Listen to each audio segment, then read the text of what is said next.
Hey, Blue Table fans, did you miss me? Yes. You know, you could probably go back. Guy, when did I start making videos? 2008? Wait, did the camera just turn off? Oh no, it's on. 2008? Yeah, 11 years. Wow. Yes, and you could do a time-lapse aging thing on there and see that I've only grown more good-looking. All right, so listen, guys. I've started painting like normal creatures. I go down and I pick up some WizKids deep cuts. And this is I think this is the miniatures line for 5th edition Dungeons and Dragons. Check this out. $4. Awesome. For 2 oxen, that's a deal. So I'm painting just regular creatures. And this is actually a, I don't know how's the lighting in here. And by the way, this is just me sort of fiddling around in my spare time, and I paint these pretty quick. They're not anything really to write home about.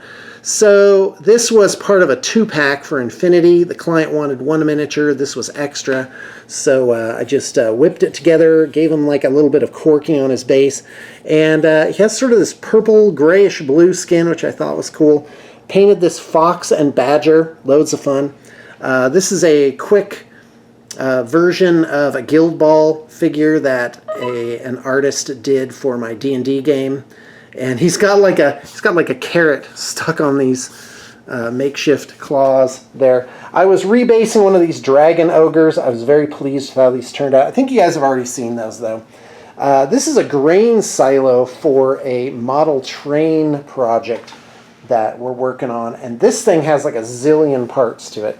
And I gotta tell you, the artist, like if you look closely, he's really made this look like bleached concrete. I mean, it's pretty convincing, and I'm pretty stoked about that.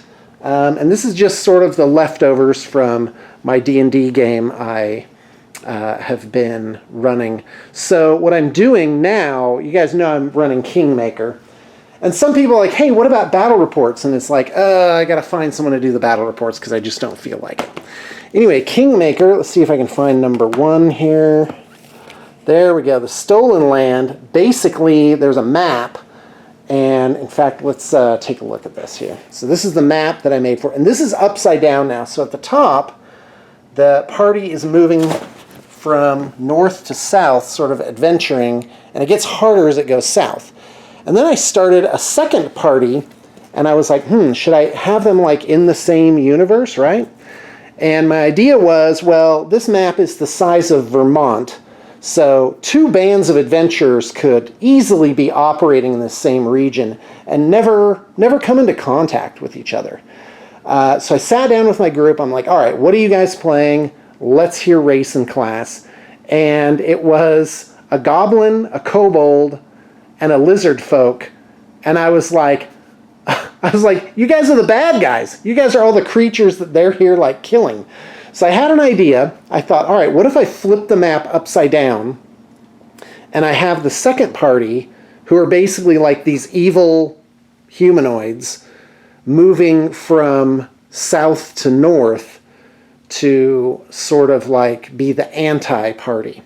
So I'm running it strictly by the book. So my first party is going to have the full Kingmaker parts 1 and 2 adventure exactly as written. But after that, I think if both parties are interested, I might mix it up and have them encounter each other as adversaries. And I've always wanted to have a little friendly PvP going on. So we'll see about that. And for those of you that have been following along, you know that these dark pegs are unexplored areas. And by the way, there are 77 of them, 7 this way and 11 top to bottom. And it's gonna take a while to run both groups. And then the white pegs are explored areas. And right now, this party is actually up here in the canyon lands. Let's see if that'll stick. And yeah, I gotta tell you, I'm pretty excited about it. My first group has 4 people. My second group has 5 people, all dedicated. They're totally into it. They're loving it. and I'm really excited about it. I'm playing Pathfinder, by the way, for this one. I do love Dungeons & Dragons 5th edition.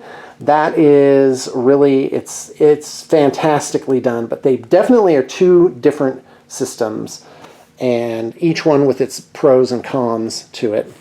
Mostly not any cons to either of them, quite frankly. Just a matter of taste. And what else? Yeah, and I got to tell you, if I had my way, this is all I would be doing.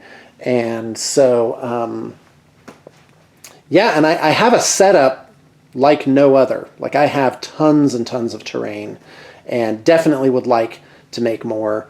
My dream would be to move into this pretty much with all of my effort. So anyway, also, in case you did, well, I made a video of it, but this is some blue-themed Gloom Spike Gits. And these models, guys, they are just incredible. Everything is cool about these. Quite frankly, I think I'm going to be making my own version of them. So, all right, thanks for tuning in, and I just know you got your inspiration for the day.